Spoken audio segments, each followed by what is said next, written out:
Uganda, the Congo, or what is called Zaire. In Central Africa today, whole tribes are being wiped out with AIDS. And they're not homosexuals. And they're not intravenous drug users. They are the victims of silent death from a wicked scientist of evil. Go ahead. Wait, no, I don't want you to clap. I just want you to think, because we're going to think tonight. And when I leave, you can call me anything you want to, but deal with what I say. Hello guys, welcome once again to AfriPost. I hope wherever you're watching us from, you're having a great time. Now, Western powers have for many years taken advantage of Africa just because African leaders are always very weak in their stand and they don't believe in Africa themselves. So in today's video, we want to focus on how America has taken advantage of the continent. And one person that is going to help us understand this deeper is Minister Louis Farrakhan. He is speaking many years ago about this situation. And if you look at how things are today, you'd think that Minister Louis Farrakhan was a prophet who got to know how Africa is going to be treated by these Western leaders. Let's watch this, then come back and share our thoughts. Black talent gives to this university millions. Yet a black person that means something to black students, whether I mean anything to white folk at all, is irrelevant. But if I mean something to my own people, the least you could do out of respect for what black people give to this institution is to back these students in what they want.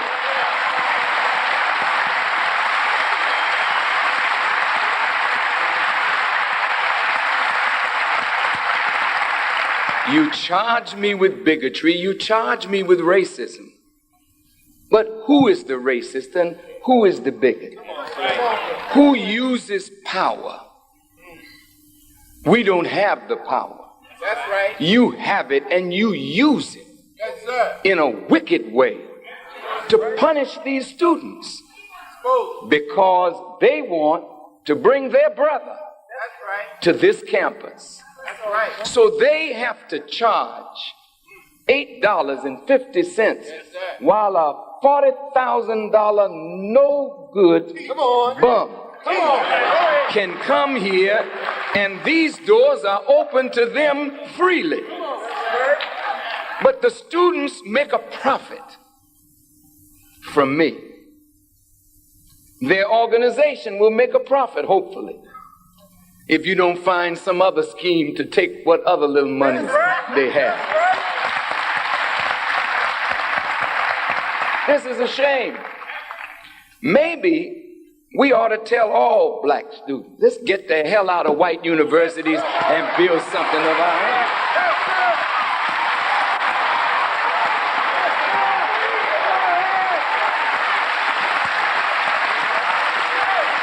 Let me make it very clear. They have a lot to offer. You know, they ought to give it to us free.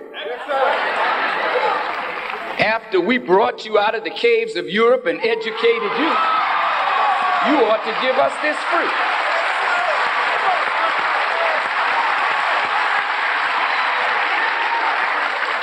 free. You're just ungrateful. We build your country for you. Over 300 years of forced enslavement, we got no pay. You got rich off of our backs, and we got to pay you for half but education.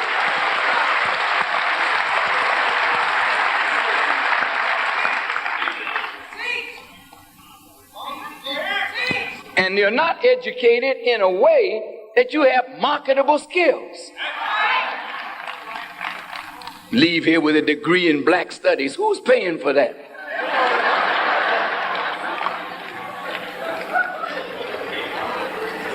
A degree in phys ed. You always had a strong back. You know that's what they brought us here for.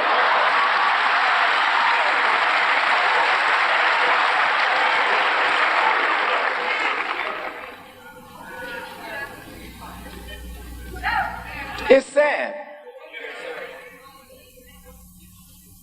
that we even have to speak like this on a campus of highly intelligent persons,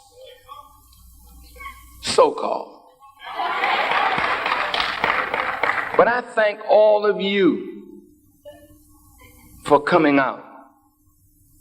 Each and every one of you, thank you for paying the fee that they had to charge in order to make their ends meet. Thank you for your attendance. Thank you for your patience. Waiting in long lines. We could have had you in here in a short time, but they didn't want us to do the searching. It's all right. We thank the security for the job that they did, but we could have done it better. We're much more experienced at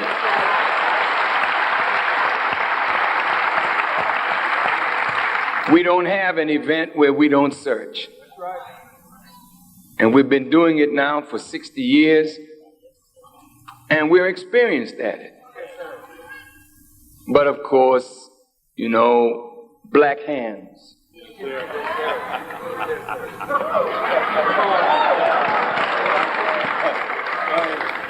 Don't touch me with your black hands. One of these days, you will understand that the greatest blessing in your midst are the very people that you have no respect for. And before this is done, this black people in your midst could prove to be the greatest cursing. Because depending upon how you handle them today will be the judgment of this nation. We have been faithful slaves, loyal servants. We work hard for little or no pay. We fought in all your wars for freedom that we have yet to enjoy.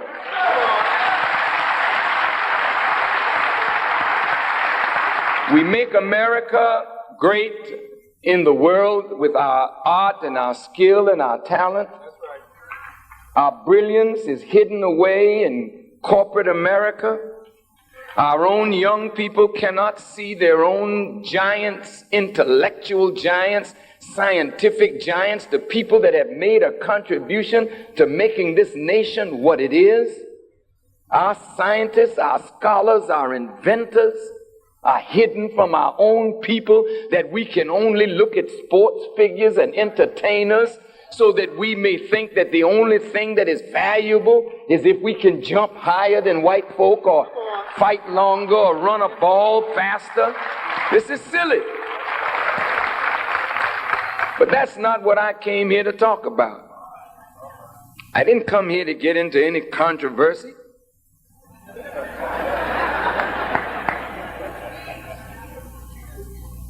And I really didn't come here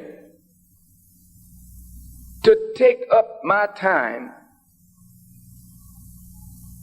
speaking on black-Jewish relationships. That's a waste of my time. And I don't come here necessarily to defend myself against the charges of anti-Semitism. My people know better. So you are blowing in the wind. And soon your own people will know. We have your history. We know you pretty well. And I think you are angry at us because we know the truth. And we are unafraid to speak it. I think that's why you're a little angry. I think that you are angry with Farrakhan because you can't buy him. You're angry with Farrakhan because you can't control my speech. You're angry with me because you have nothing to offer me that I desire more than the liberation of 30 to 40 million of us, and really even your own liberation from the ignorance that clouds your mind into thinking that you may be better simply because you're white. We're going to change all of that with the help of Almighty God. I want to talk today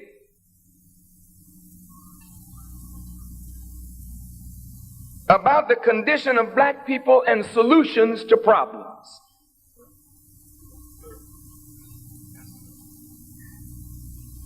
As black people, we are in a terrible condition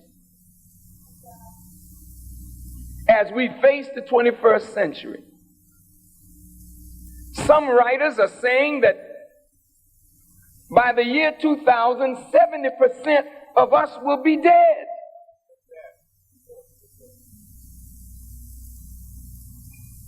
Or so incapacitated that we will have no meaning for this society. Some are saying that at the rate that we are going, with the death, the disease, the destruction of self due to fratricidal conflict, drug wars,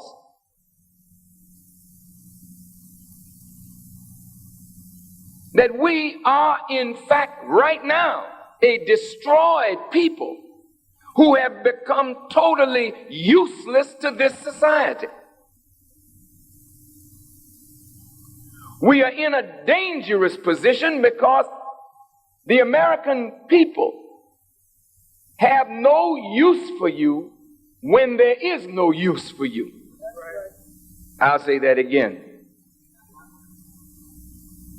The society has no use for you when there is no more use for you. The white elderly suffer because there's no more use for them. It's a shame that after the elderly give their time and their life to make a society, that in the twilight years of their lives, they have no health insurance, eating out of garbage cans, living on fixed income, and then robbed by unscrupulous people of the little bit of savings that they may have been allowed to save. This is for white elderly. Don't talk about the black elderly. The children are suffering. Black children are suffering. Discarded in a field the other day, a bag with about 167 fetuses. But we don't know if there's any criminal charges to be laid against somebody, but there's 167 fetuses. It's easy to charge a young black boy with murder and try him as an adult.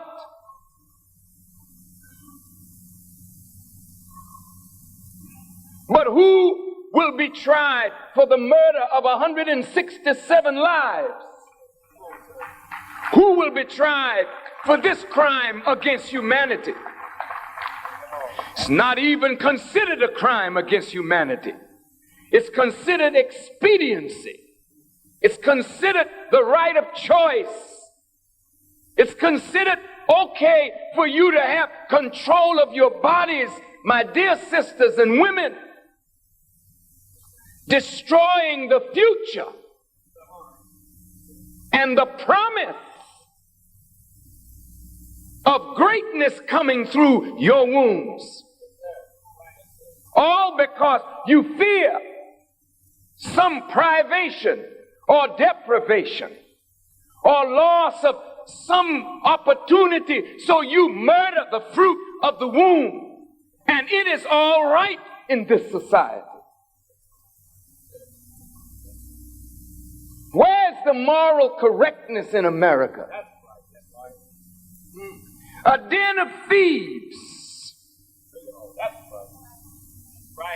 It's all right for white-collar thieves, computer thieves,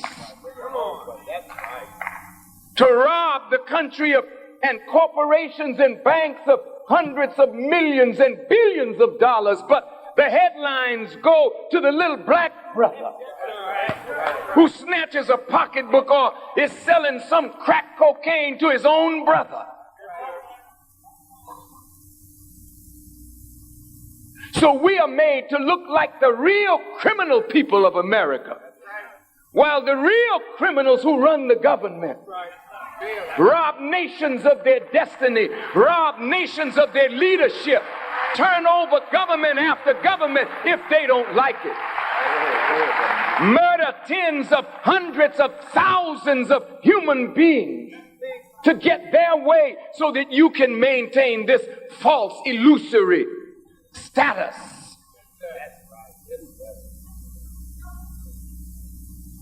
Never in the history since 2,000 years ago has a head of state been kidnapped after his own people are bombed and shot into submission and brought to America in chains to be tried. And Mr. Bush said justice was done.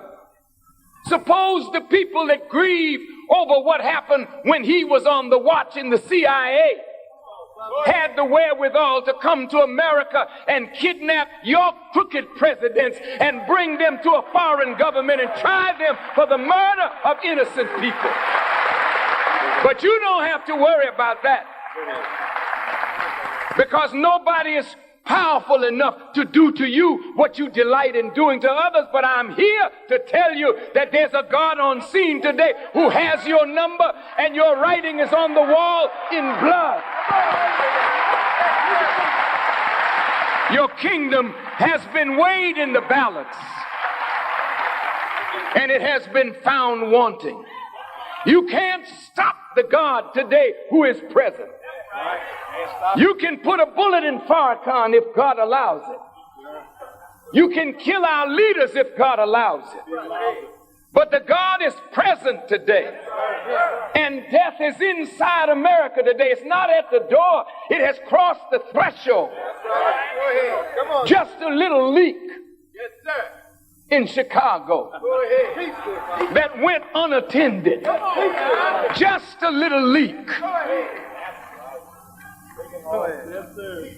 And the loop closes down. Millions of gallons of water under your fine structures. They say the cost is about $1 billion now in loss and going up because water doesn't play. You have respect for your mighty buildings, but water erodes the foundation. And the longer it stays, the more chance there is for death and disease as a result of just a leak. God can close you down in the twinkling of an eye. And He's present, alive, and working His will. Be careful how you handle these black people, because they have become the people of God. He promised in the scriptures He would choose the foolish, the despised, the rejected, the unwanted, and He would be their God and they would be His people. And He would manifest His wisdom and His power through a people that were no people at all. The Jews should be most wise because they have the record. They have the prophets and they know the prophecy. So here we are in your midst, as Israel was in the midst of the Egyptians under Pharaoh.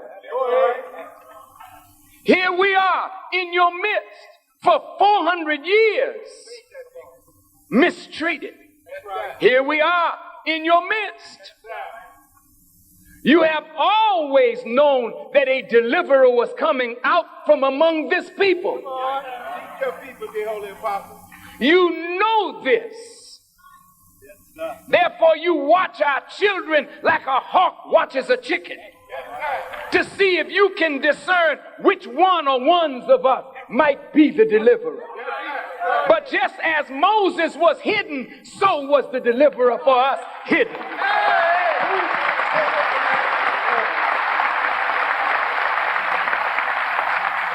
He's not to come from a distant shore. He's to come right from among us. They know this. That's why J. Edgar Hoover was busy trying to stop the rise of a black messiah. Why would J. Edgar Hoover use so much money of the taxpayers to see if they could stop the rise of a black messiah? Who told Hoover that blacks would be looking for and expecting or would get a black messiah? Do blacks need somebody like that? You do too, white folks. Well, you're in bad shape today. You have an education that will not allow you to solve the critical problems of our time. And so tonight, if you will pay a little attention to this child of slaves that does not have your degrees. I didn't graduate from one of these fine universities. But that doesn't mean I'm not learned. You're not the only one that gives out learning. God is the first teacher and the best teacher.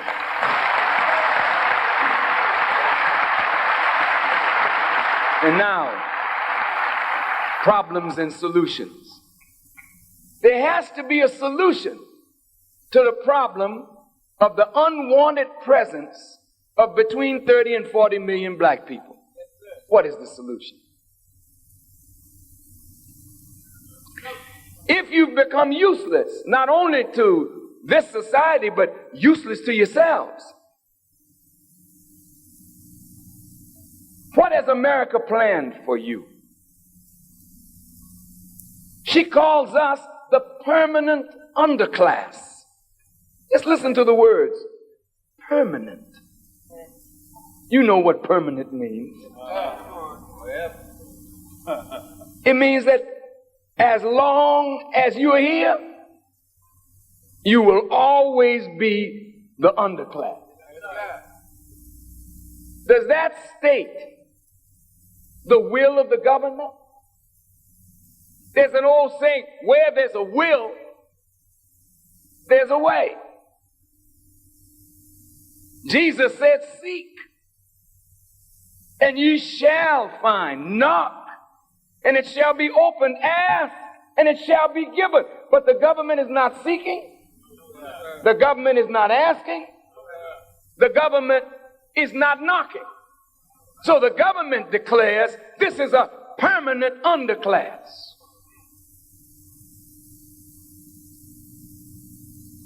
In 1968, after Martin Luther King was assassinated, not because he had a dream,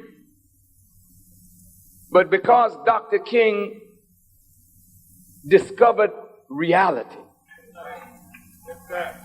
and began to deal with the hypocrisy of government. Our brother was assassinated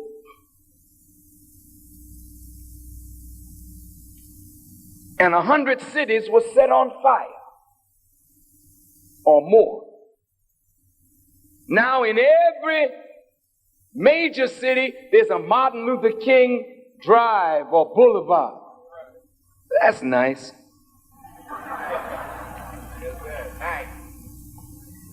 The enemy kills you, then names an alley after you, and you're supposed to be happy over that.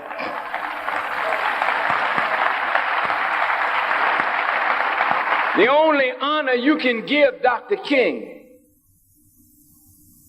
is to work to make a just society. That's the honor that commemorates that man's life. Not a plaque or something on a drive somewhere. We shouldn't be moved by things like that. After the riots, rebellions better, Lyndon Johnson impaneled a blue ribbon commission. It was called the Kerner Commission. And they studied the condition of blacks in the cities of America. And they made their recommendations to the president. Certainly, the Kerner Commission was weeks and months of hard work, and we can't begin to break all of that down in a minute. But in the overview of their work, they said there were two Americas, separate and unequal, one black, one white. This is 1968. They recommended to the president that at that time in 1968, 12 million blacks were in the inner cities of America. And if America really wanted to do something to change this reality, the government would have to develop the will to tax the American people.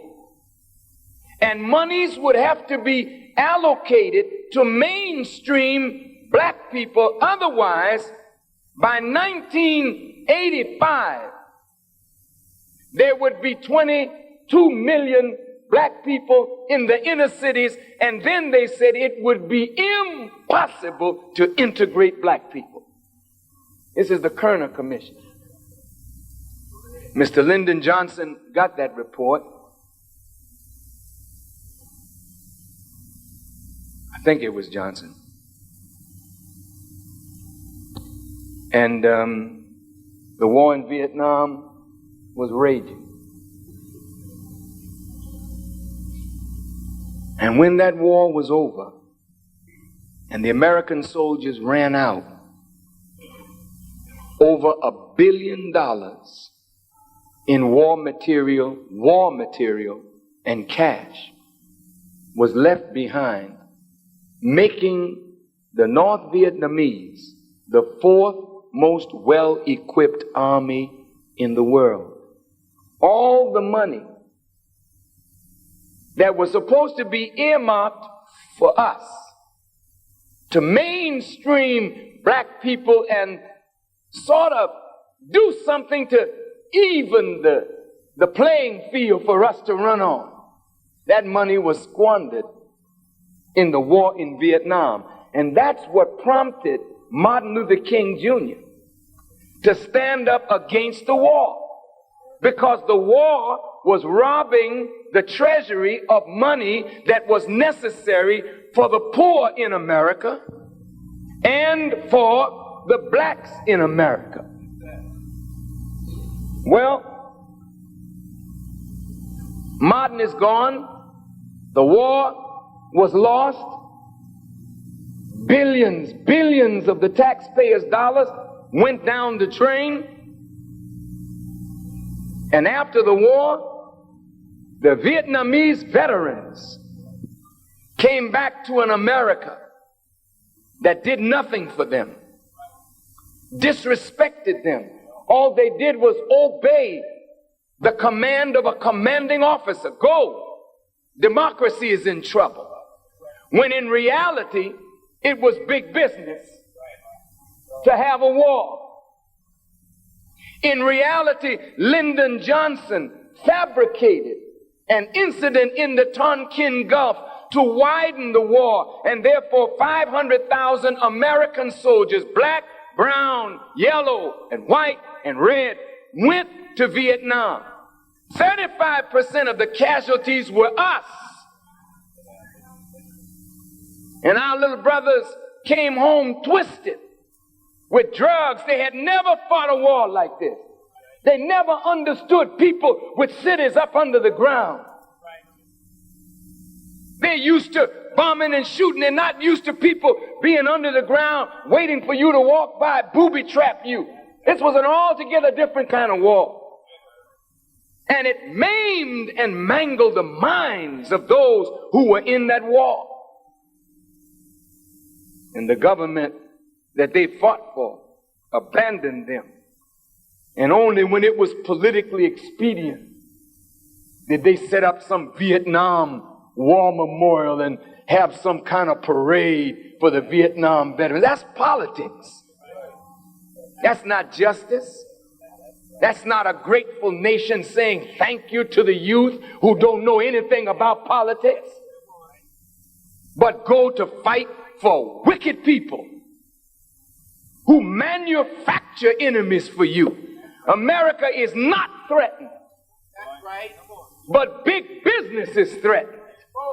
And the poor have to die to keep the rich rich and in power.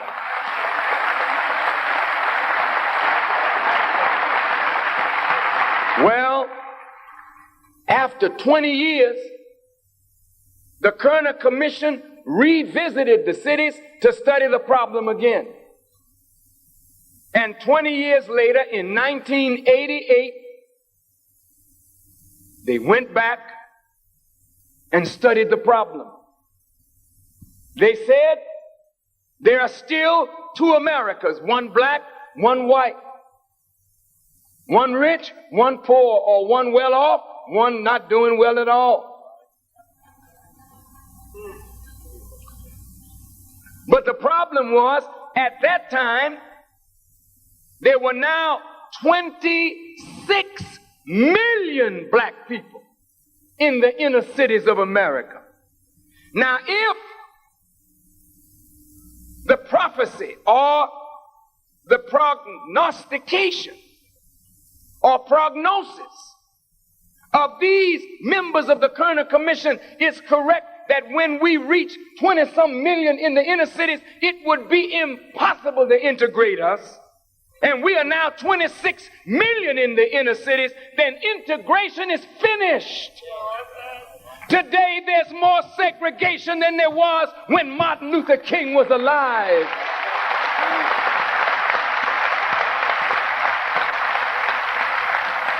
So the Honorable Elijah Muhammad said integration was an hypocritical trick to make you think that your 400-year-old enemy had all of a sudden become your friend. And now they want you close to them. Close to them for what? Busing your children all over the city so you could achieve racial balance in schools. But what are the schools like now? We've gone backwards.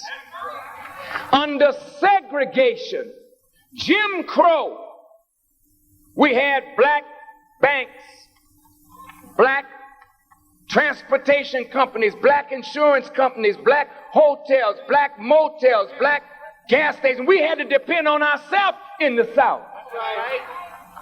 That's right. The Jewish people who may be in this audience or listening or who will listen,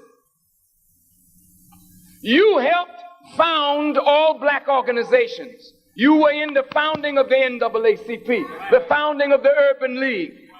But notice, in the founding, when you wrote up the direction of these organizations, you made it clear that no black organization was to deal with the economic problem of black people. They were to deal with the social problem and breaking down barriers of racial intolerance and injustice. So, in effect, your black bodies were used.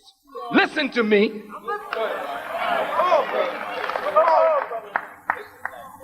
You marched. Certainly there were Jews and whites who marched with us. They had a right to march with us because they were going to be the biggest beneficiaries of your suffering. Let's talk about it. If I'm lying, then stop me. Go ahead. Come on. Go ahead. I'm not going to tell any lies. You just be angry with me because I tell the truth. That's right. Yes, sir. Our brothers and sisters, hungering to break down Jim Crow. I lived under that, brothers and sisters. I know what it's like to have a white and black drinking fountain. I know what it's like to go into a court of so-called justice, to use the bathroom and have to go into a sub-basement and watch while black women are in a toilet with no doors on it. And women had to stand around to block the toilet from the view of a man who was in there urinating. In the South. I went south to experience this so I would know what my Southern brothers and sisters had lived under all the days of their lives. So naturally, we were interested in breaking down those unjust barriers. So we marched in numbers. Whites marched with us in very few numbers, but some of them did march. We carried our signs and they carried them too. We were all allies, weren't we? Weren't we? Yes, of course we were. Of course we were. But well, when Bull Connor and the boys went to beating heads, you don't see them white ones. I'm sure some of them got a hickey or two, a lump or two. Some of them went to jail. But when you see the history and you see the fire hoses, they're not trained on white people. They're trained on black people. Yes, Goodman and Schwerner and Cheney died. Hell, more people died to put a bridge across an expanse of water than white folk died to see black folk free. So don't talk to us about how you died. We dying by the tens of thousands to keep you free. Right. You point to one or two white people and we're supposed to just foam at the mouth. See, brothers and sisters, the very thought of throwing Schwerner and Goodman and Viola Liuzzo to us as the martyrs who died for us is a racist kind of statement, because it says that those three white lives are more valuable than all the black lives that were lost to make the games. Go ahead. Go ahead.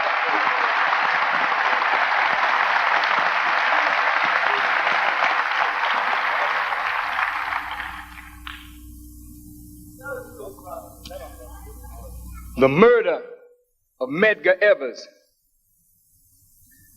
the murder and the bombing of our babies in a church in Montgomery, Alabama,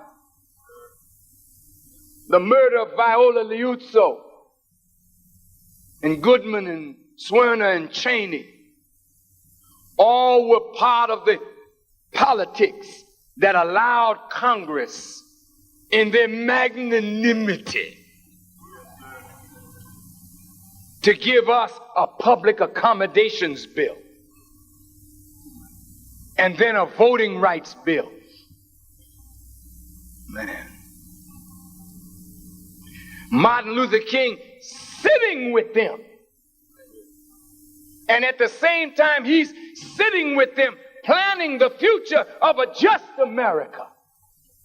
They are plotting his death across the street in the FBI office.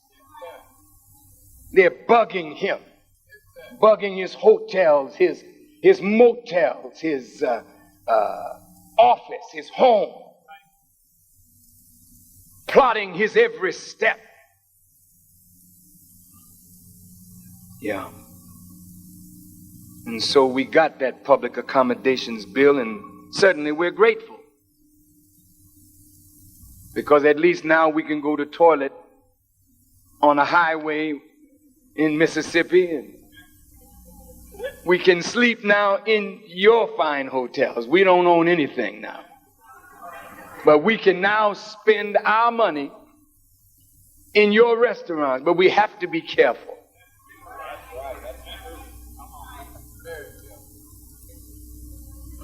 In the meantime, everything that we built in segregation, go in the South and see the devastation. It's gone because once we were allowed to go into white establishments, we stopped trading with our own people. Ask Jewish people, will you ever stop trading with your own people? Ask the Koreans, will you stop trading with your own people? Ask the Palestinians, will you stop trading with your people? That's how they get strong in America. They keep as much money revolving in their circle, but not us. Not us.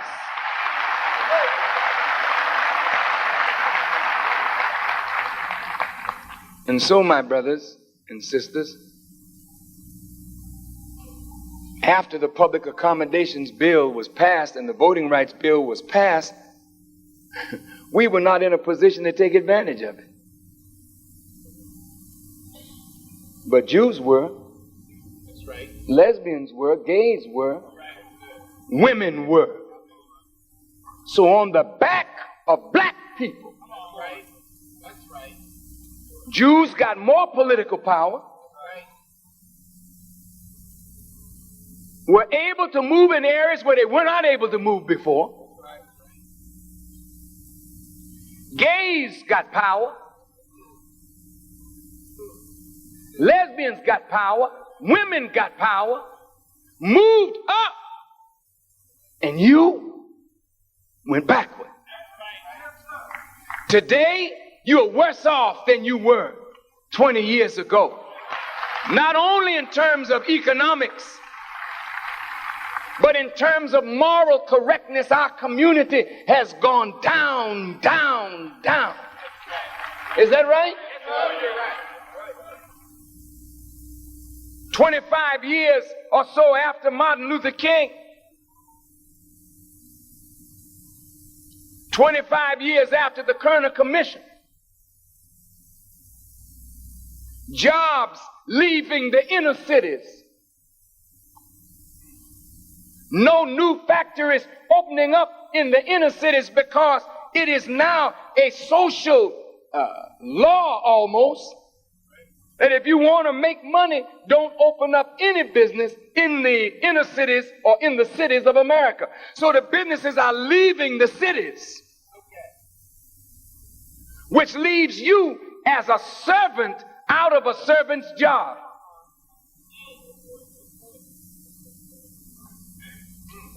The jobs that you should have had or could have had as a servant are taken now by others. Foreigners coming in.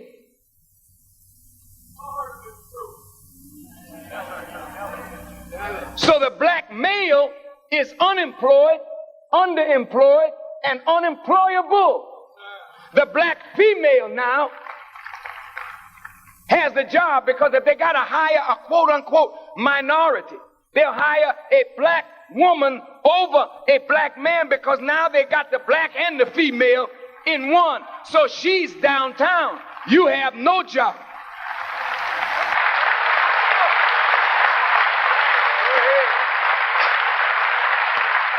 Having no job and no education has not diminished the sex drive.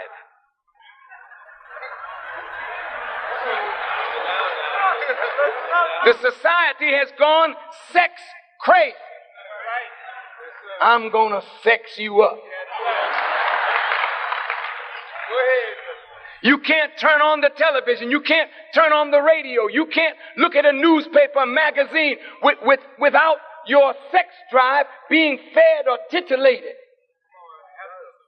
The garments that men wear, the garments that women wear are all designed to make men lust after women and women lust after men. So we're making more babies, but less ability to provide and care for what we produce. Listen, as you make babies and you have no job, in that state of impotence, you don't stay around to look at your inability. So the woman is in the house now. Over 70% of black homes are headed by a female. A male was there because babies are there. But there is no man in the house to take up the responsible role.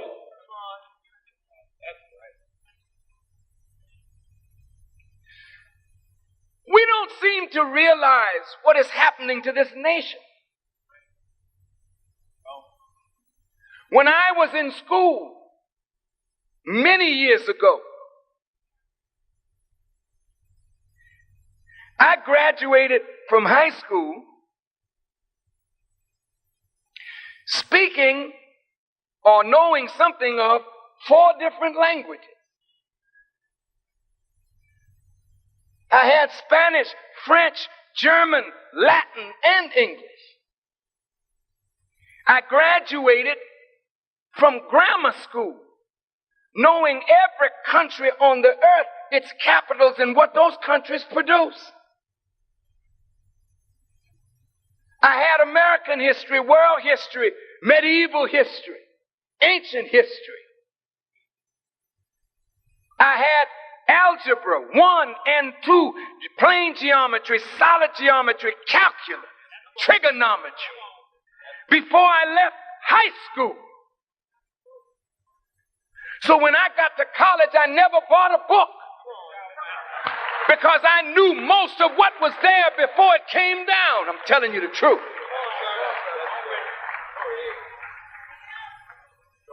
Go ahead. I had a good education in the Boston public school system. Nobody in my class, we were all poor blacks, but nobody in my class graduated not knowing how to read. What happened? That America is graduating hundreds of thousands of functional illiterates each and every year. What has happened to the educational system?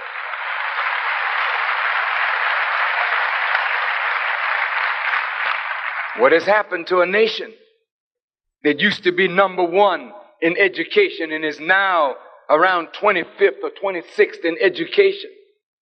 Science and mathematics, the 2 basic disciplines that all civilization is built upon. America is 17th and 20th in the world. Japan, number 1. Number 1 in mathematics, number 1 in science, number 1 in banking, number 1 in organization in their society. And look at America, a great nation, going down, down, down, and all you can produce is a new song, a new dance. Young people, white and black, with your heads high. Sex on your mind all day, all night.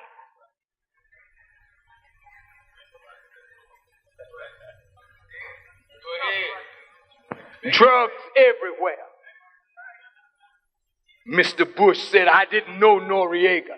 I've never had any personal meeting with him. And then a picture shows up with him and Noriega sitting on a couch together.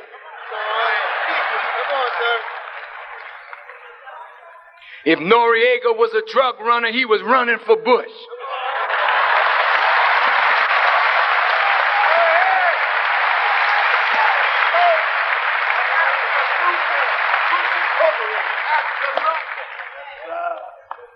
It's sad. So now here we are, 1992. Guns in the black community. Who put them there? Poor little fellas. Got a Uzi. Where's that made? That's right. AK-47s, where they made? But they're in the ghetto now. You know white folks are not giving you guns to shoot them. So you got your little pop gun now, and you can't go on any shooting range, you know that. Can you imagine a little 16-year-old brother going up on a shooting range popping? I want to try out my Uzi, man. Go ahead, Brother Bennett. It's not going to happen. So where does he get target practice? Drive-by shooting. He just wants to hear the thing go off and see people fall because death is all around him. You don't realize this. You created this. You parents, you created this. Those are your babies. You made them like that. You say, well, how did I make them like that? What do you mean, how did you make them like that? You made them like that by carrying them in the womb and not wanting them. You made them like that before the abortion clinics came around. You tried to get rid of them. So the seed of self-rejection is right there growing in your womb. The seed of murder is right there growing in your womb. That's the fruit that you produce. You're the tree. So if you condemn the fruit, then why don't you condemn yourself? Because most of you are murderers in one way or another. You think murder when you have an unwanted pregnancy. You say, I'm going to get rid of this. It's life, but I'm going to get rid of this. It's an inconvenience. It's in the way. My career's at stake. Go ahead. I don't want my mother to know what I've been doing in the backseat of this car. I'm going to get rid of this. A murderer. That's what you are. You don't see yourself as that because society whitewashes your murder. That's right. Because your murder is done in a sanitized office. That's right. That's right. That's right. With all the trappings of a hospital and doctors and medicine. So that makes you feel better about your killing. That's right. That's right. But those that come into the world, you ain't got time for. I ain't got no time to breastfeed no baby. I got to get out here and make me some money, huh? So Mr. Similac and Infamil comes on the scene. We'll take care of your babies. Big business. I don't want to lose my farm. Please. I ain't got time. So you don't bond your baby to you. You're flesh and blood. Your baby is flesh and blood. You're not bonding the baby to you. You're bonding the baby now to a plastic bottle now. Then you warehouse your children because you got to work now. 30 years ago, a man could make $60 a week and support his family. How do you know? I was one of them men. I made $45 a week. Working in a garment section in Boston. They took 90 cents out of my pay for Social Security. They call it FICA, whatever that is. And I had my little $45 and I brought it home to my wife and 2 children and 1 on the way. Thank God I had met Elijah Muhammad. I didn't smoke, I didn't drink, I didn't gamble. I didn't chase other women, so I had some money. I donated $5 to $7 to charity for the cause of Islam. And the rest, we learned how to use it. You understand? My wife never worked a day. I said, no, sweetheart. No. We got to rear these babies. We got them now. We got to do something with them. But today, you can't do that. Takes 2 people to work and make it so you have the baby. I can't. I just got to get back to work. So there go the Infamil in the baby's mouth. Mom, a formula. Who formulated that formula? I don't know. But they say it's all right. Is it? Is it better than what your breast formulates from the nature in which you're created? Not hardly. You don't really know what you're doing. You see, to nurture a human being, listen to me good now. Your milk is so important to that child. The men in this audience, black and white, we have been made such disrespecters of women. We don't know the value of a woman. I'm angry tonight with Nelson Mandela. I'm angry tonight with Nelson Mandela. I don't quite understand this. A woman stands by you 27 years in prison. A woman catches hell just being your wife. A woman tries to lead the movement in the absence of her husband. Now she's charged with murdering a couple of Uncle Toms.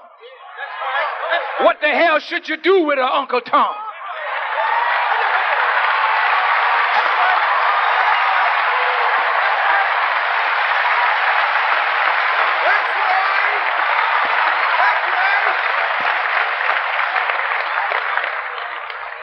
You call it brutal when we murder your lackeys and flunkies that are impeders of the progress of the people. But you call it wisdom when you murder your enemies. I don't know whether she did or she didn't. But I don't understand if it's for political reasons that he may become president and he doesn't want to have a woman that's charged with murder by his side. Well, hell, he was charged by the same damn racist court and the same people.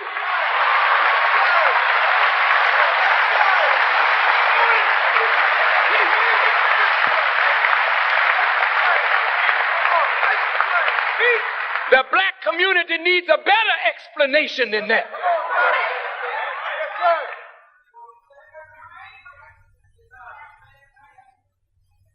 We need a better explanation. Because by his backing away from her, he's throwing her to the wolves. That's right. She said she would pick up arms and fight for her liberation. She don't renounce no violence. She don't renounce violence. I don't understand it. I know there's a lot that I don't know about that situation, and it's wrong to get involved in people's personal affairs, but the man has become a symbol. This is the way white folks do you. You go to jail because you're standing up for justice. Then they make you something while you're in prison more than you could ever be when you get out. Then they let you out to destroy your own image that they built of you. A ticker-tape parade for a black man in New York who suffered 27 years in a white man's jail. Hell, we got blacks in America that are in jail for the rest of their life for nothing. Ain't nobody gonna give them no ticker-tape parade. What about Geronimo Pratt?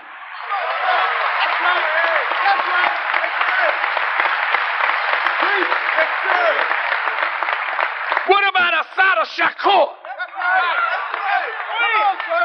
What about those of us who are political prisoners? Who's going to give us a ticker-tape parade? And you get lulled to sleep because they do that for some black man. And when the brother came to America, he didn't say one damn word about us. It wasn't Native Americans that went to jail to focus attention on apartheid. It was black brothers and sisters. But when he comes back, he's going to stand with the Native American. We don't mind you doing that. But hell, say something about your suffering brothers and sisters in America.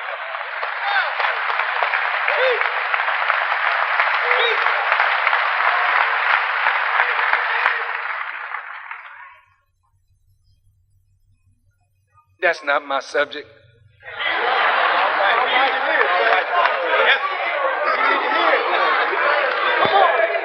But brothers,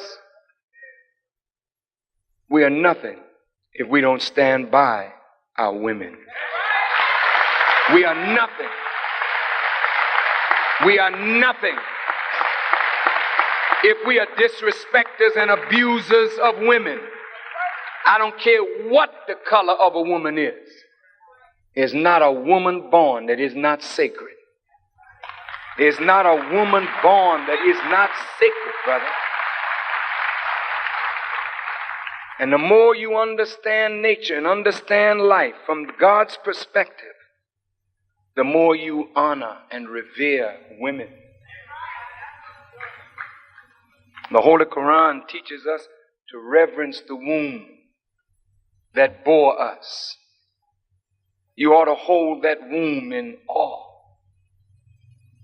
because it's a majesty that you can put a sperm there and walk away.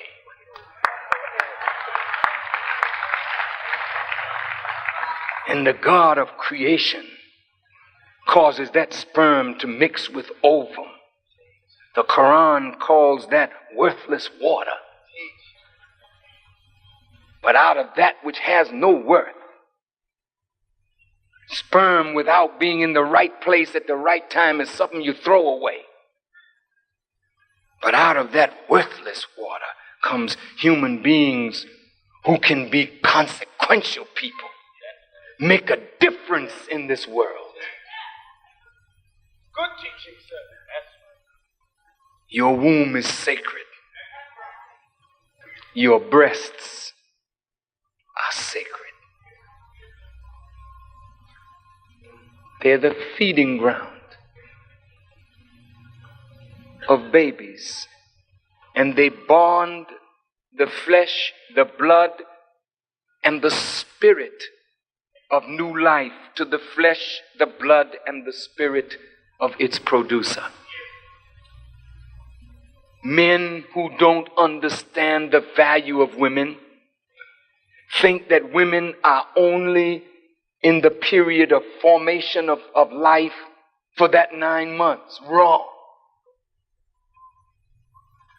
As long as the weaning is taking place, I'm telling you, you have to be very careful with women. Because every thought that she thinks, there's a chemical reaction to that thought. And that chemical reaction becomes a part of her milk. She can nurture a strong giant like Mary nurtured Jesus. Or she can nurture a Hitler or a Genghis Khan. They all come from the womb. You can make a devil, or you can make something in the image and likeness of God. That's how powerful a woman is.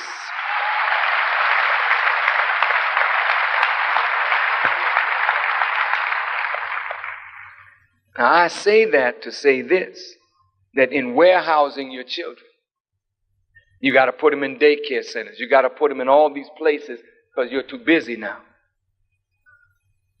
They're being cared for more for money than with love. They're being bonded to things and not to spirit. And so they grow up with an affinity to things and with no spirit, no feelings, no compassion. And this is why we produce the most violent generation of young people in the history of the world.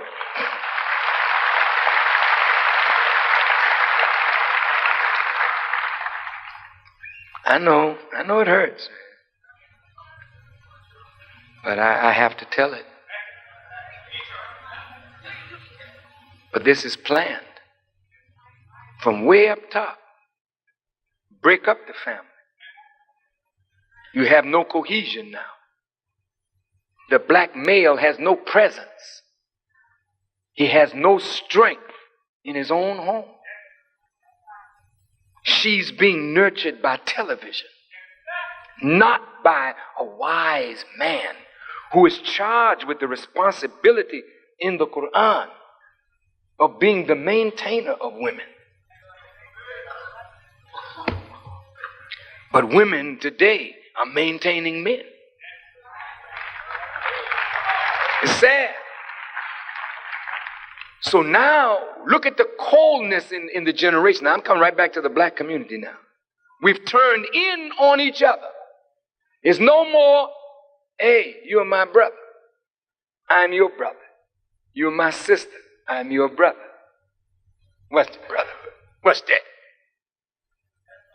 Give me your watch. And it's not funny. And you give them your watch and you give them your money and then they blow you. Because they have no feeling. Killing old women, old men for checks. They've lived 70, 80 years of their lives, man, coming through hell to be murdered by one of their own people in the ghetto for a little nickel and dime check. This is very sad. Now, how is the dominant society viewing you? They're looking at you and me and us like we're a nation of animals. So now they're making movies with you. And you feel good. Hollywood is at it again. New Jack City. That's my man. But they take those films and put them all over the world. And the world gets a look into the worst part of the ghetto. And what they're doing is justifying what they're about to do. Now you just listen. You don't have to clap. I want you to think. Now see, white folk don't have no drawback in conscience about killing black people. I know some white people in the audience, you take offense at that. I don't mean to offend you, but your people are murderers.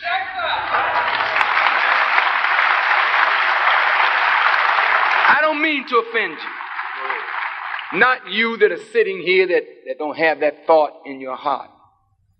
But you are from a people who had no reservation about killing Indians and have decimated the Indians.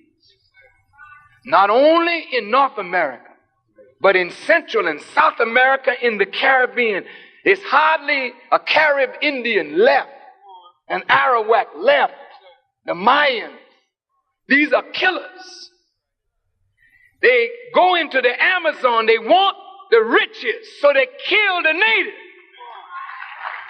They kill them in Australia, they kill them in New Zealand, they kill them in New Guinea, they kill them in Africa, in the Congo. Wherever wealth was, they didn't care. Kill us by the tens of hundreds of thousands.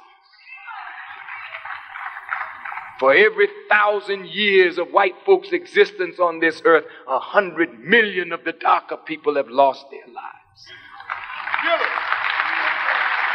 I'm telling you, you can call me whatever you want to call me.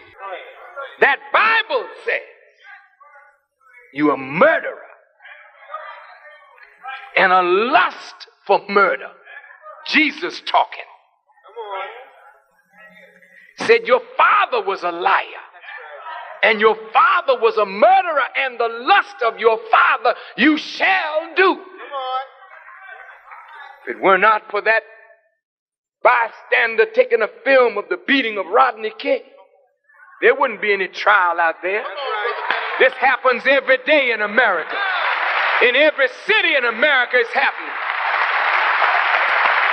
These young black brothers are being lynched right now in police stations. We've become just that cold ourselves now. But the difference with us is there's nobody for us to kill but ourselves.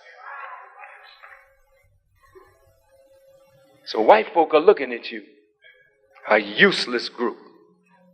They'll put you on television now in these filthy videos.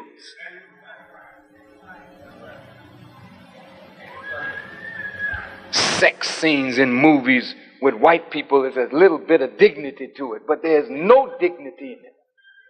But at least they'll have them in bed with a cover over them. but not in your movies. You disgrace the black woman and she just want to be on the screen. Did you see me? I played my part, didn't I, baby? You played it all right. And now decent societies all over the world are looking at you and saying, these are savages. That's why the Japanese can talk like that about you. Because they don't know the other side. Because they don't see the other side. Our entertainers feeding filth. You look like animals to civilized people. They have no respect for you. None. Because you don't have any more respect for yourself.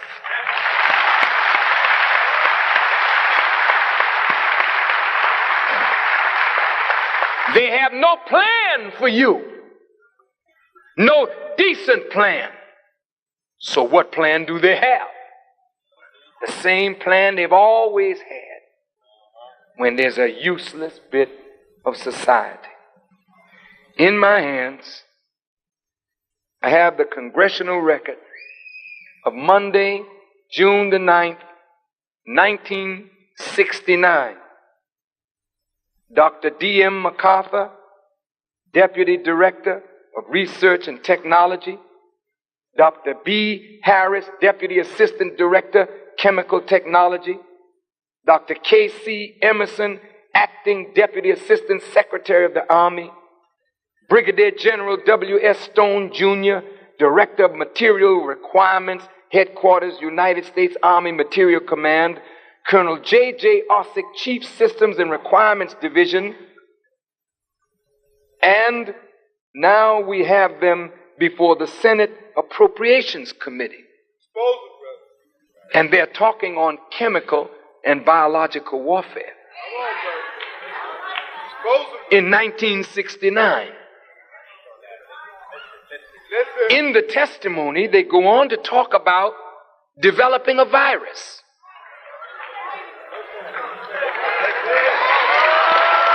I want you to look at this. Now I'm telling you where it is, you go find it. Monday, June the 9th, 1969, chemical and biological warfare. Before the Senate Appropriations Committee.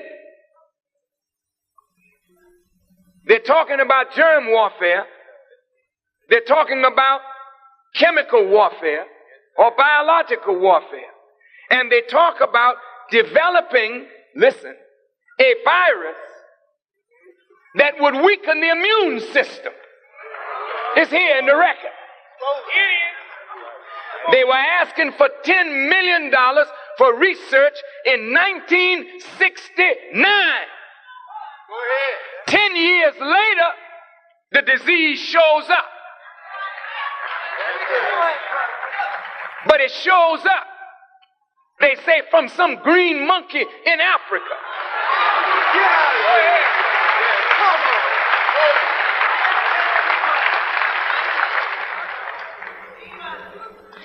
In Uganda, the jewel of East Africa. Uganda, the Congo, or what is called Zaire. In Central Africa today, whole tribes are being wiped out with AIDS. And they're not homosexuals.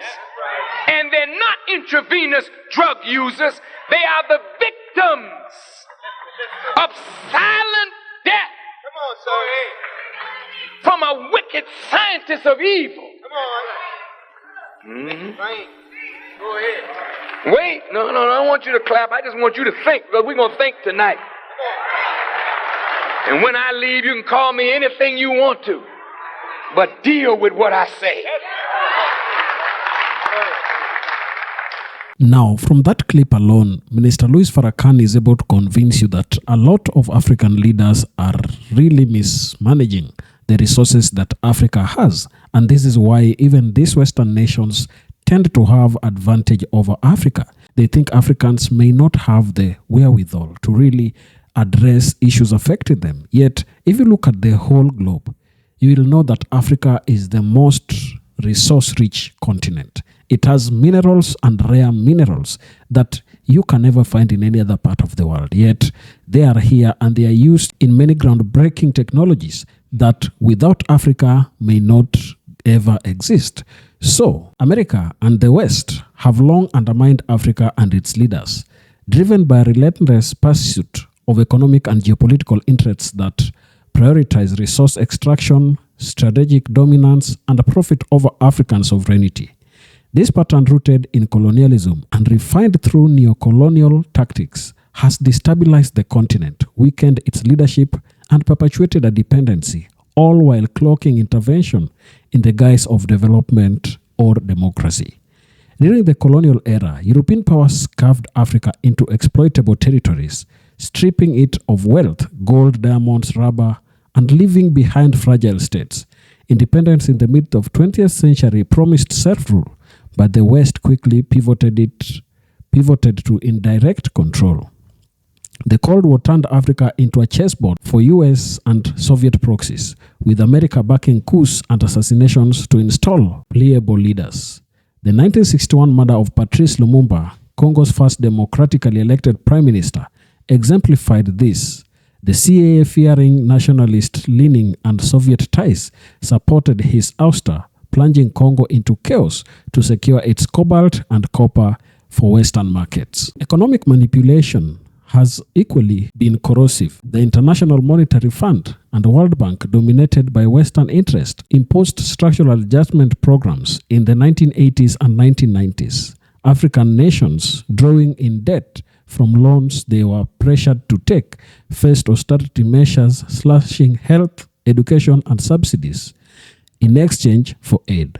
These policies crippled local economies, enriched Western creditors, and undermined leaders like Zambia's Kenneth Kaunda, who resisted but saw his country's copper wealth siphoned off as poverty soared. Resource exploitation remains a cornerstone of this dynamic. Western corporations, often with US and European government backing, secure lucrative deals for oil, minerals, and timber, leaving African nations with crumbs. Nigeria's oil-rich delta, dominated by Shell and Chevron, pumps billions for the West, while locals endure pollution and poverty. Leaders who challenge this, like Thomas Sankara of Burkina Faso, assassinated in 1987 after rejecting Western aid dependency, are swiftly neutralized, often with covert Western support. Military intervention further entrenches this control. The U.S. Africa Command, AFRICOM, established in 2007, claims to fight terrorism, but its bases across the continent, Djibouti, Niger, also safeguarded Western access to resources and counter China's growing influence. Leaders resisting this presence, like Libya's Muammar Gaddafi, face regime change, as seen in the 2011 NATO-led overthrow that left Libya fractured. Through these mechanisms, coups, debt traps, corporate plunders, and militarization, the West has systematically undermined African agency, ensuring its leaders either comply or collapse, all to serve an insatiable appetite of power and profit. That is what the Western nations have, and that is what they desire for Africa. They want Africa to be their chessboard where they play as they want, and they want to siphon minerals and valuable resources and leave Africa indebted to them. This must come to an end. Tell me down in the comment section what you think about this. And if you're watching us for the first time, please don't forget to subscribe to our channel, like this video, and also share. Thank you, and may the good Lord bless you. Goodbye.